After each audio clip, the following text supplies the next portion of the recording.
Hello everybody, the Lawn Gnome is here, and this is, once again, Up From the Underground presents Football, Week 1.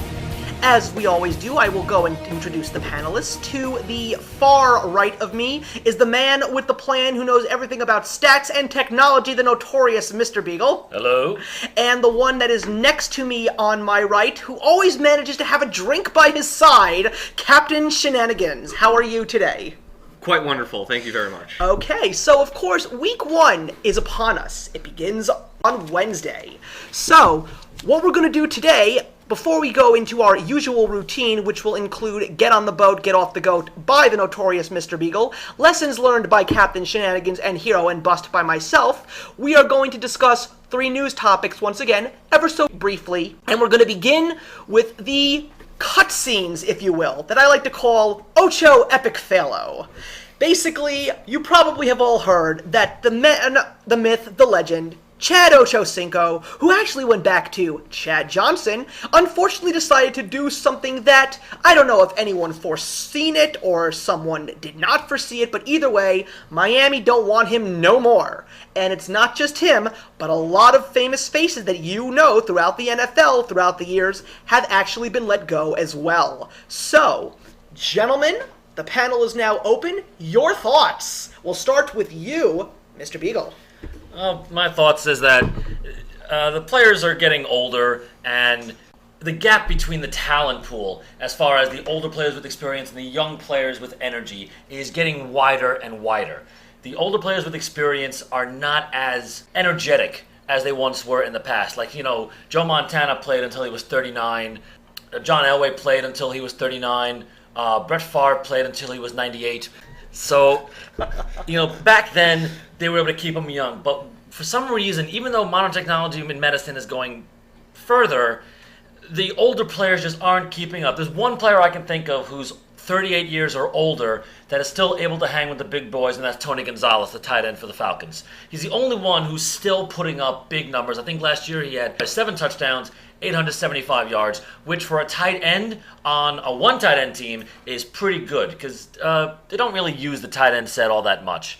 So what's happening is the young players are coming in. We got RG3, you got Andrew Luck, and last year you had the whole rookie class, like Patrick Peterson, the return guy who made a huge impact in Arizona. You get players like that who come in with these tremendous raw skills, and the thing now is that more college coaches are being recruited by NFL teams like Harbaugh and Carroll. And what this is doing is it's making college coaches coach like NFL teams. And what that's doing is it's maturing the players a little bit faster than in years past. There used to be such a huge difference between college football and the NFL football and how they were played and the play styles and how the players were taught and brought along. Now because the NFL is so huge, the NCAA coaches want a little piece of that, so they're modeling their coaching style over, through the NFL coaching style, and the players are being brought along a little bit faster than maybe they should be. And what that's doing is the ones who would be good in the NFL are not doing so good in college. The ones that are going to be great in the NFL are doing phenomenal in college. And that's what's bringing them along. That's why the rookies are more mature these days. That's why we don't have any more Ryan Leafs. Or believe it or not, Warren Moon had a pretty destructive first year when he was brought along. But, he matured after a few. I mean, even so recent as Mark Sanchez, who didn't have a bad rookie year, didn't quite have a good one. I predict great things for several rookies this year. Jake Locker is going to have a good season in Tennessee. The reason he's not going to have a great season is through no fault of his own. It's because they didn't draft anybody pretty much. Russell Wilson is going to have, I think, a great year. Andrew Luck's going to have a good year. RG3 is going to have a good year. Actually, knowing Shanahan, RG3 and Kirk Cousins are going to have good years combined. The main thing is that the rookies are just coming along sooner. At least the good ones are.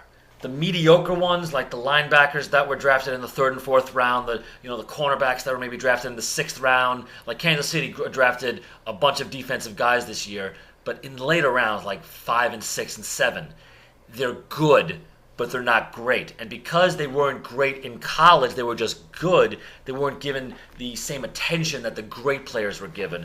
And their maturity is not at the same level that the other rookies are, and it's going to show in their play on the field this year.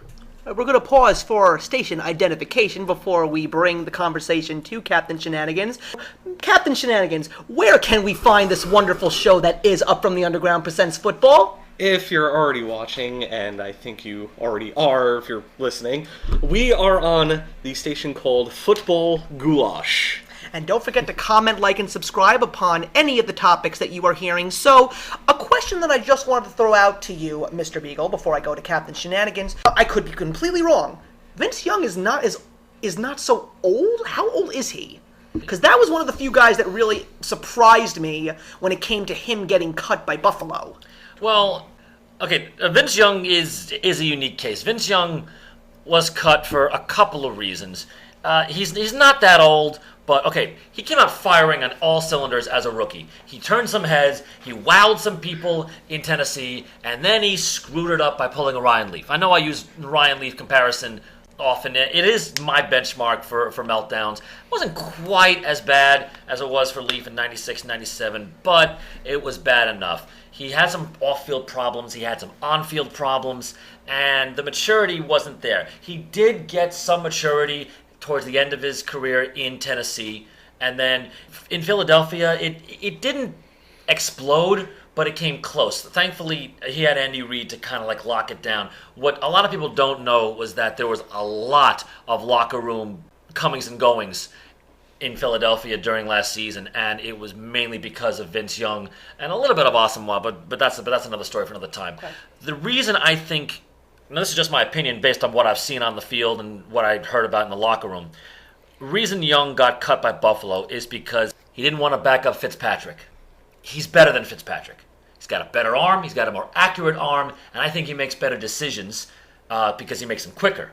He's quick to the gun. Yes, he's at a little higher interception rate, but I guarantee you with a full season and maturity, he'll have more touchdowns. But neither one of those quarterbacks is a team leader. And the only reason Fitzpatrick stayed is because he's got seniority. He was just given a huge contract, I think a little too big, quite honestly. He had a good first half, and then, if you didn't notice, the day he signed it, straight down. And Buffalo suffered. I think they're going to rebound this year with Fitzpatrick leading them. I think they're healthy enough. I think their defense has been shored up a lot. And I don't think Vince Young was needed, quite honestly.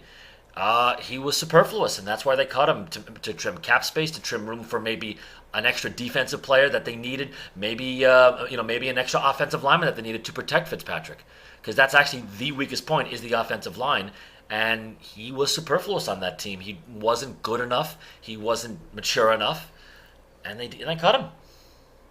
Captain Shenanigans. All right, my take on this is it's a little complicated because cuts during the preseason usually involve sometimes it's more of a cap issue, or you just don't want to pay this player this amount of money, so you put him on waivers or you cut him outright, and then you wait for the first or second week when you get an injury, and then you re-sign him for less money. But when you're dealing with young, immature players or even clipboard-holding veterans, sometimes there's just not enough room on the team for you anymore. They have a solid set, they have their starters, and they have backups, and sometimes you're just not going to fit the plan. So when that happens, you get cut. Hopefully somebody else will pick you up, or some other starter gets injured, and the next team doesn't have a good enough backup, then you got your job back. But until then, you got to just sit down and watch TV. Well, as far as I'm concerned, I just want to do a little bit of a tooting of my own horn, telling you both that I told you so about T.O. I knew that he really wasn't going to be much of a spectacle for Seattle. I think there's going to be a lot more about Seattle to see, but I guess one of the things that I could say, because it really was Ocho Cinco that took the spotlight with all of this, minus Sean Merriman, as you guys had mentioned earlier before we went on the air. I just feel that someone who wants to redeem himself and make a difference, you just don't do what you did. And as far as I'm concerned, I feel that someone who, I will admit, had a lot of potential to be a great player at his position, if he didn't have the mouth that he did. I just think that his career is done. And I just don't see him returning at least to the greatness that he was, or at least attempted to be. You know, with veterans like Chad Johnson or, you know, Randy Moss, and they get signed by these teams for one-year contracts, and, you know, T.O. and they got cut by their respective teams. Just give it a couple of weeks. I don't think Chad Johnson's career is just over yet. Give it till week 3, week 4. Somebody's going to get injured, and they're going to need a backup, so they'll sign him for another 1 year. He'll end up in some crazy random city. So $10 say the Jets pick him up. Actually, I was going to say that it's going to wait for a team to be 0-4, and then they'll say, hey, we need a little bit more offense. I think he's one of the... I actually wouldn't be surprised if some team gave him a phone call. I think he'll be back this season. Anyway, to move on to the second topic, which is actually a topic that we brought up front in the preseason special, and the wise man knew it was coming because now it's the talk of the town on all sports media. We bring ourselves back to Zebragate, and of course I'm going to open up the floor with the man who brought it to our attention. Mr. Beagle, you have the floor.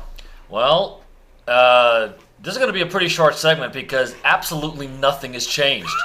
Nothing. Just the media frenzy has changed. Well, I mean, Roger Goodell's already said that they're going forward with the replacement refs in week 1. Correct. What? I mean, have you seen these preseason games? Have you seen the lack of calls? I wish I hadn't. It's not that they're making bad calls. I mean, they're not making any more or less mistakes than the regular refs do, but they're making a lot of no calls that should be called. There's been a couple of phantom calls as well, but I mean, you know, that's just inexperience. But the no calls, because they're scared. Because these are refs who, before now, were making $300 a game, which is absolutely nothing compared to the type of work that gets that's being done. And they're calling penalties, or they're supposed to be calling penalties on players who average over $1.5 million a year. So they're intimidated. You know, if you're a replacement ref, you've been doing Division II football for 20 years. All right, you're trying to advance. You think maybe you'll get to Division I, but all of a sudden this is lockout. Division I, NCAA says no refs from Division I are going to be used in the NFL. Roger Goodell calls you, hey, we want you to ref the NFL for, you know, until we get this labor dispute settled. Okay, I'm doing a game between Green Bay and Detroit. Am I going to call a roughing penalty on Sue? If I'm the umpire, am I gonna see Aaron Rodgers hit the ground really hard, Sue standing over him like brr, brr, brr? Am I gonna throw my flag and have to deal with him? It's pretty intimidating. No. So I'm not. Let me throw a little bit more into the mix here, because here's the topic that the media keeps bringing. Is it a cause for concern? I think yes. Well, yeah. But here's the main question, and either one of you guys, jump in. Do you think the media is making it more of a big deal than it actually is? No. I think they are, because that's what the media does. They like taking molehills and turning them into mountains. The thing is, yes, it is a very serious issue, but there are other issues in the NFL that need addressing, you know, besides the whole referee situation right now. You know, I like the fact that some of these guys are getting call-ups and they get to do their dream job, but they gotta do their job and not be lazy. I was watching the preseason game for the Giants and the Patriots the other day, and it was the middle of the first quarter, and it took all the referees on the field, I'm gonna ballpark it and say 10 minutes to figure out the penalty they had called was inconclusive, and that they had to do another 10 minutes of reviewing between everyone on the field to decide what actually happened. That's unacceptable. You can't have that. You know, and the media didn't pay attention to that fact, and instead were harping on the idea that the normal referees were not in attendance. So yes, it is a serious situation, but the media is not looking at it from the right way. I agree with absolutely nothing of what you just said. The Defend media us. is not making enough of a big deal of this. There is a very serious underlying issue here.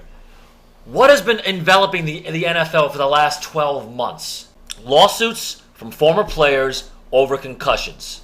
A huge deal for the NFL this year was to train the referees to acknowledge when a player might have a concussion. And now these Division II and Division III part-time referees are being asked to call a game that is several times faster, several times stronger, and several times bigger than they're used to, just like that, with only a few weeks of training, and be on the lookout for concussion symptoms. And if they see a concussion system, having to go up to a 10-year veteran and telling him, I think you should sit down. The player's going to be, who the hell do you think you are telling me, who's doing this a hell of a lot longer than you have, that I have to sit down? It's just a huge time bomb waiting to explode, and I think it will explode. I guess that could go into my final question on the topic. Do you think that this will be resolved this season? Oh man, we all hope so. You know, weirder things have happened. Let's just put it that way. We've seen in all weird sports. things happen. We really hope this will be resolved as soon as possible, because the refereeing for the preseason games was just under the line of acceptable. There were certain instances where, again, you know, you see all the referees on the field and they're not doing anything. They're trying to make a call, and they're trying to figure out what is the fair call, not what they actually saw. Will it be resolved this season? Yes. In Week 3 and Week 4, when there are so many complaints and so many bad calls, that Roger Goodell says, pay them whatever they want. I hope so. And I think they deserve it. I really do. NFL refs take the most criticism out of any other official, more than baseball umpires, if you can believe that. And they get paid the least amount of money by over $30,000 a year. Yeah, that's right. You covered that the last NHL refs make over $100,000. NFL refs first year only 78. Anyway, we're going to go to something that we were supposed to bring to last episode, and it's going to be the Sports Illustrated predictions issue. It finally decided to show its ugly head, and I'm going to give the mic to Captain Shenanigans here to let our audience know who the Sports Illustrated magazine wizards decided to pick. One of my favorite yearly traditions is getting the NFL, whatever year it is, NFL edition. All right, and in it, they have a bunch of different people predict what is going to happen this season. And more often than not, it's a guy named Peter King. And more often than, actually, always, he is always wrong. This year, he says, and I'm just going to go through his playoff predictions and then his Super Bowl idea. So in the playoffs, for the AFC and NFC wildcards, he has the Chiefs, the Bills, the Broncos, Ravens, Saints, Falcons, Packers, and Cowboys. In the AFC divisional round, he has the Patriots beating the Chiefs, the Broncos beating the Texans, and in the NFC divisional round, he has the Saints beating the 49ers and the Packers beating the Bears. That means that in the AFC Championship game, it's, the Broncos over the Patriots, and in the NFC, the Packers over the Saints. So, folks, you all know what that means. Packers and Broncos in a Super Bowl rematch, but with a twist. This time, the Packers score 33 points, and the Broncos score only 30. Ladies and gentlemen, you can bet your bottom dollar that neither of those teams are going anywhere near the Super Bowl. All I want to do is say, what was this guy smoking and why didn't he share? Because I don't agree with at least 3/4 of the teams that he wants in there. Now, I also want to bring to everybody's attention the Super Bowl predictions that we made. I believe, Mr. Beagle, you said Bears over Patriots. I did. Captain Shenanigans, you said 49ers over Patriots. Correct. And I chose Texans over 49ers, which you guys thought was completely crazy. Ridiculous. However, I don't think it's that ridiculous. well, this is why I wanted to bring this topic to you guys and to everyone else's attention, because this past week, I looked at two specific things, one in print media, one in radio media. I listened to ex-football star and former Jet Damian Woody on ESPN Radio, and I did, in fact, check the New York Times this past weekend. Both of these areas of media said your Super Bowl will be Texans versus 49ers, and the Texans will win. So that's 2 out of 7 billion people think that the Texans I'm just will be saying that when 3 someone if you count as him. crazy and outlandishly weird as I can possibly be when it comes to my football predictions actually was not far off to some people who do this for a living and actually get paid for it, let's just say I felt a little bit happy about it. You know, I don't trust those, and really nobody should really trust our predictions either. There was a guy on ESPN.com who thought the Cowboys are going to win the Super Bowl. Now, I think they're going to win the NFC East, in which Captain Shenanigans will eat his shoe if they do. That's correct, folks. I just want to let everybody know I'm actually on Captain Shenanigans' side for this. Oh, But I don't think they're going to make the Super Bowl. no. You know what? You can. Everybody has their own predictions, and there's always going to be 3 people who are going to laugh at you for your predictions. But in the end, you have to think, what is the most realistic thing, okay? Personally, I've been let down by the Texans every single year of their existence, okay? Again, if I had a nickel for every time I've heard somebody say, oh, the Texans are going to be great this year, I wouldn't have to have a job. Well, speaking of predictions, we're going to move on after discussing these 3 news stories. And once again, station identification. If you want to check out our episode that is being recorded right now, as well as our preseason special, go to Football Goulash on YouTube. And don't forget to comment, like, and subscribe. Because we want to hear those comments. We truly do. And we will respond to them. Yes, video responses too. We'd like those too. What we're going to do right now is we're going to go through Week 1's matchups. And of course, we're going to give everybody out there what our thoughts are on who is going to be victorious.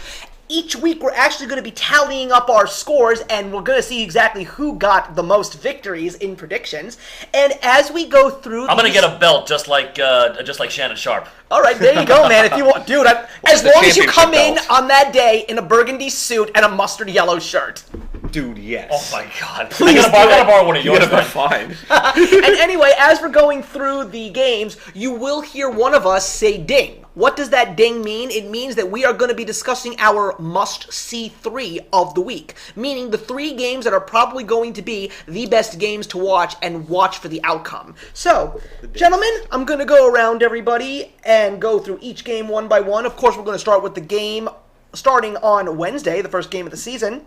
Cowboys versus Giants. Ding! Defend Captain fast. Shenanigans. Of course. You know what? It is the first game of the season. And the first official game of the season, too. You know what? The Giants are the defending Super Bowl champions. They lost a couple players, but I think they still have all the action and all the players necessary to defend their title. They have a very good chance. They're still a very good and very entertaining team to watch. The Cowboys have upgraded on a couple of positions. They've side-graded on a couple of positions. And yet again this season, they are touted to, I've seen in some places, they're actually predicted to win the NFC East, which in my opinion is laughable. But, again, they have the potential to do so. And the potential for this game, in my opinion, is skyrocketed through the roof. This is your must-see game of the week. Who's the victor? Who is the victor? The Giants. I'm going to agree with you and say the Giants. And I'm going to be the person I always am and say Dallas. All right, in New York, of all places. In New In York. New York. The Giants are kind of come out sputtering. Well, I Ooh. definitely know that Dallas has been the talk of the town for the preseason, and I definitely see them putting up a good fight, but I'm still going to go with Captain Shenanigans and say Big Blue is the victor. Yes. Okay, so let's go to the other New York team that will be playing starting on Sunday, September 9th, along with the rest of the NFL. Bills versus Jets. I am going to say the Bills win that game. I am going to say the Bills win that game. All right, fine. I'm that guy, and I'm going to say the Jets come out with a squeaker of a win. Well, here's the reason why I don't think that what you're saying is laughable, Captain Shenanigans.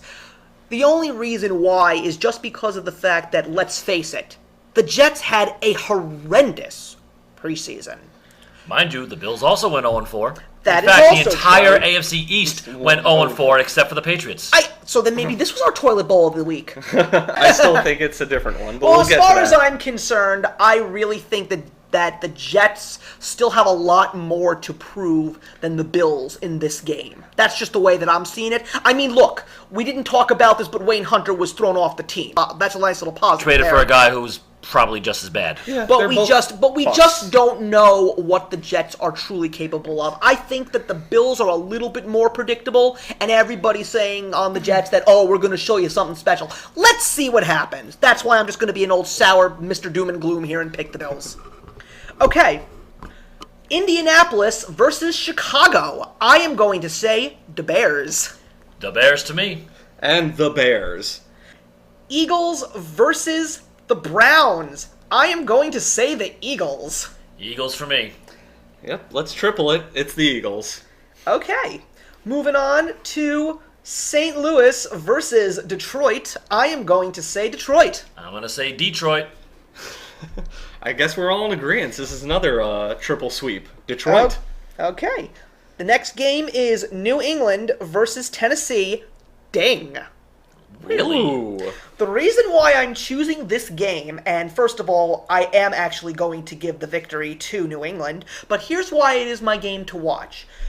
Because one of the main names that was featured throughout the preseason was Jake Locker. The media was in a frenzy with him, showing about how well he looked in preseason. The fact that he actually has a quarterback who can really teach him something in Hasselbeck. I just feel that he has a lot of promise, and the team has vastly improved based on what I've seen in the preseason.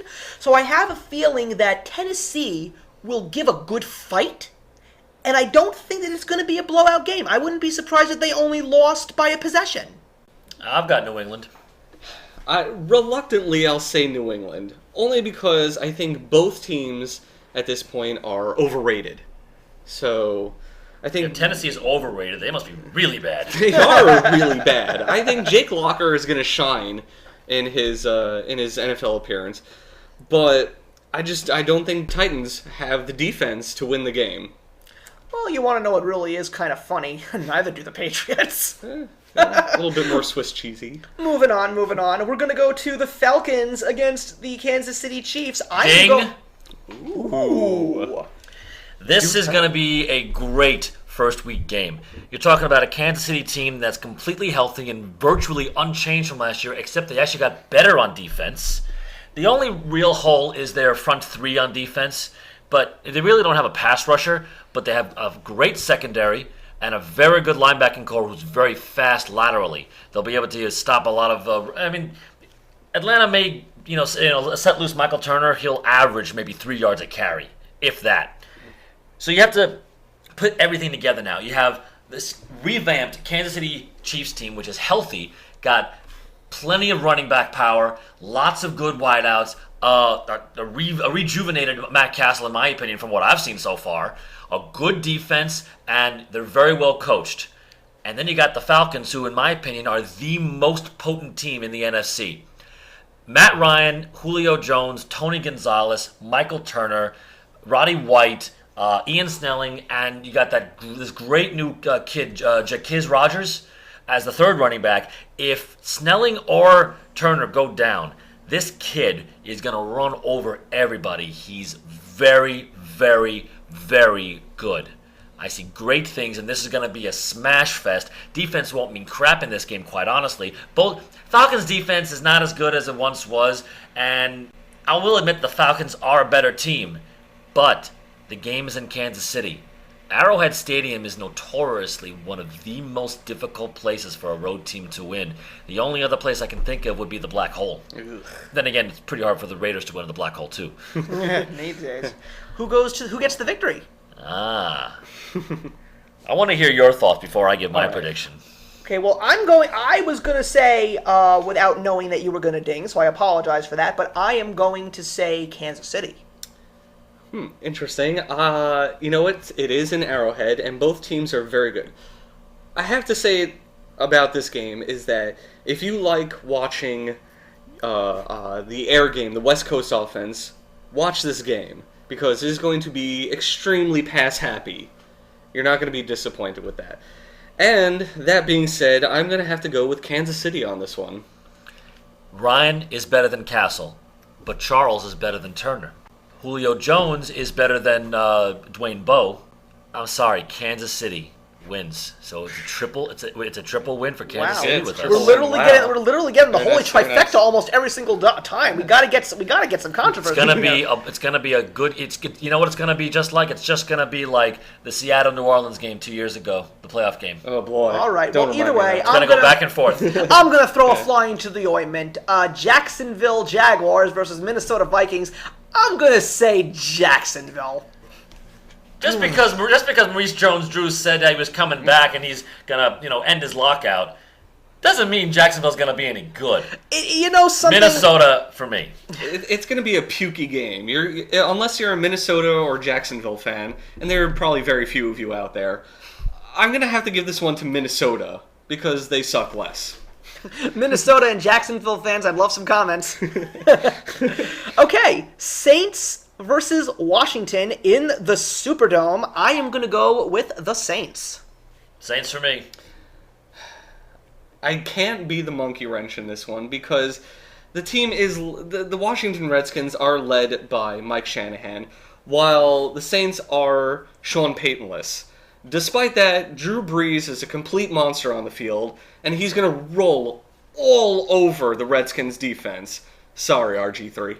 Miami versus Houston. I'm giving it to Houston. I'm going with the planet Houston. Houston, we don't have a problem. You're going to win. Okay. I guess I'm surprised that none of us actually looked at this next game, and this one's one that I think we're going to talk about, because I have no idea who I want to win this one. San Francisco versus Green Bay. Oh, this is an easy one. I have no idea who to give it to. Green Bay is going to win by 25 points. Oh, my God. I'm sorry, San Francisco was not cohesive in the preseason. They've got a mishmash of people. They're a little worse on defense, even with Willis. And their running back is done. Frank Gore is at the end of his career right now, and I know he's only like 31 years old. Alex Smith he was playing way above his head last year. And yes, he's got a good core of receivers. And Frank Gore is still a good player, but he's not the player he used to be. And they are very well coached, but I'm sorry, Green Bay just has so many weapons. It's gonna be a knockout. This is another interesting game because, like Mr. Beagle just said, it's both. Oh man, it's tough. My prediction is that Green Bay is going to win because in the end, it comes down to Green Bay's offense versus the 49ers' defense. I don't think the opposite is true. The 49ers offense is not as potent anymore, and the Green Bay's defense still sucks. They're very Swiss cheesy. They have too many holes. It's too easy to score on them. I see what you did there. Yeah, cool story, bro. Tell it again. It's Green Bay for this one. Sorry. You know something? I may in fact have to complete the holy trifecta here, just because of the fact that we've also been throwing in the concept of home field advantage. And you can't get more home field advantage than Lambeau Field. It's gonna be 70 degrees. It doesn't matter whether it's hot or if it's cold. When you are on your home turf, you just have that extra something that makes you steamroll over the other team that you're facing. Unless you're the Dolphins. Well, there you go. I was going to say Jacksonville. Well, neither of them are at home this week, so there! So as far as I'm concerned, I am going to give it to Green Bay this week. And we'll move on to the next game, the Seattle Seahawks, or as Captain Shenanigans will refer to them all season long as the Sea Chickens, whether they are good or bad, against Arizona Cardinals. I'm giving it to Seattle. Seattle. Ugh. Folks, this is what I'm going to call my toilet bowl of the week. Avoid this at all costs because it's just going to be very, very poopy. Okay, both teams have a reputation for not winning games, but being there just to ruin your day. Although, you know what, in this case, I'm going to have to give this to Seattle because they have the statistically better team. Mind you, if Skelton was starting, I pick Arizona. Interesting. Okay, let's go on to the next game. Carolina Panthers at Tampa Bay Buccaneers. I am giving this one to the Panthers. I can't think of anybody in the world who would give this game to Tampa Bay. I'm taking the Panthers also. Yeah, I'd have to agree with everyone else. This is the Panthers game to completely steamroll. Okay, and the Sunday night game is going to be the Steelers at the Denver Broncos. This is my toilet bowl. Well, you want to know something? Then you go first, and then you tell me what you think. Okay, Pittsburgh is basically the NFL's geriatric team. Ooh. Okay, I can't think of anybody on that team except for maybe Pouncey, who's less than 29 years old. And in the NFL, 29 is old. You know, you come into the league at 21, 22 years old, but because you take so much pounding, you know, they probably took less pounding in Alcatraz. Ooh. So it's an old team versus a team that has one player. 52 guys and one player. Okay? McGahee is always injured. Eric Decker is not a number 1 receiver. He's a number 3 receiver. And their defense got worse. Yeah, and Manning, who knows what his neck's going to do this season. So this is my toilet bowl. It's going to be another Cleveland Browns Seattle Seahawks 6-3 game. Especially since it's in Denver. So who wins? If I had to, I'm gonna flip a coin. Yeah, pretty. Well, if you're the replacement rest, make sure you get it right. Oh! Ding! I would say Pittsburgh just because they have more veterans. Ugh. Again, this is not going to be a fun game to watch. You have an old, depleted Steelers team versus a very, in my opinion, very unpredictable Broncos team. I'm gonna have to give this to the Steelers only because they have more experience in this matter, but it's going to be a very low-scoring game. Okay, then I'm going to throw the monkey wrench into the machine today. And the only reason why is because I'm going to go around a little thing that Captain Shenanigans said in our pilot. Football each season can only have too much Manning. I believe that this year it's going to be Peyton that takes the spotlight and not Eli. And because of the fact that this is Peyton's first game as a Bronco, non-preseason, mind you, I have a feeling that he's going to try and do something truly special. And I feel, is he the oldest guy on Denver at the moment? Well, besides the coach. Yeah. Besides the coach. Yeah. So here you go. You got him and a bunch of young guys against a whole bunch of guys that's his age or older. So as far as I'm concerned, I would like to give Denver the benefit of the doubt and give them the victory in this game. Also because of home field advantage at Mile High. Interesting. The fact that it's a Sunday night game just makes it so much worse. Okay, Monday Night Football is a doubleheader this time around. Ooh. Bengals versus Ravens. I'm giving it to Baltimore. Baltimore, to me, mainly because I think it's time Cincinnati retired that whole stripe uniform. I think it's an eyesore. They got to go back to the 80s designs. Yeah. Well, just beware, folks, to prepare to be blinded if Andy Dalton comes on the field in those orange jerseys. So much orange. There's so much orange than one man can possibly handle. There's no soul in that jersey. Oh, boy.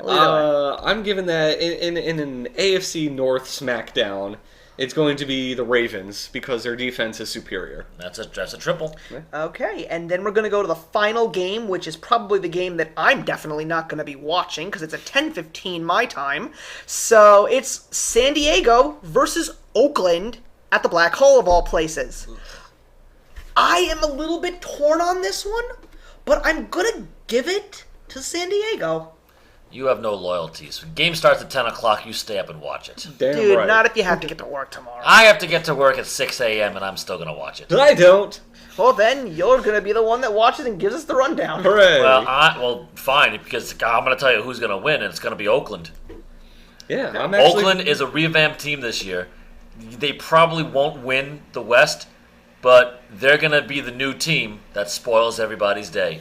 And San Diego is a crapshoot, and it's like playing roulette.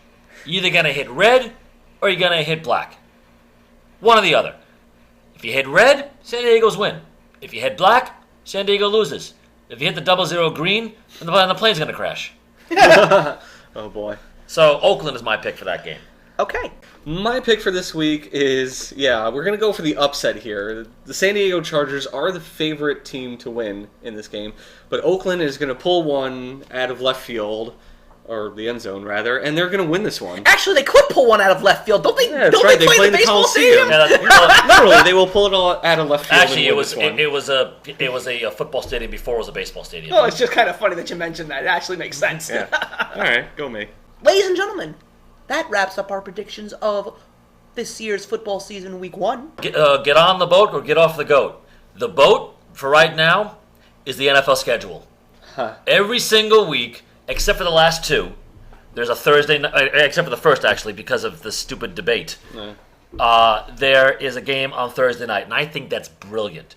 I think that it's going to give the guys who go to work and sit at their desk all day and complain about their jobs and complain about their wives, it's going to give them a little early reprieve. Because look at their week. You know, if they're just coming off a Monday night football game, there's only 2 days in between where there's no football. Thursday comes out with the injury reports so they can check their fantasy teams. Thursday night, there's the game. And then the next day, Friday, they spend half the workday talking about the game, and then only half a day of work, and then they come home and they got the weekend, and then football on Sunday, and they go back and forth with their fantasy teams. The only exception is week 1 with the Wednesday game because of Obama's debate and everything. I think it's stupid. And then week 16, there is one Saturday game instead of Thursday, and then week 17, every single game is on a Sunday. Yep. And I think that was a brilliant move. My GOAT is Roger Goodell. Pay the refs. I'm done.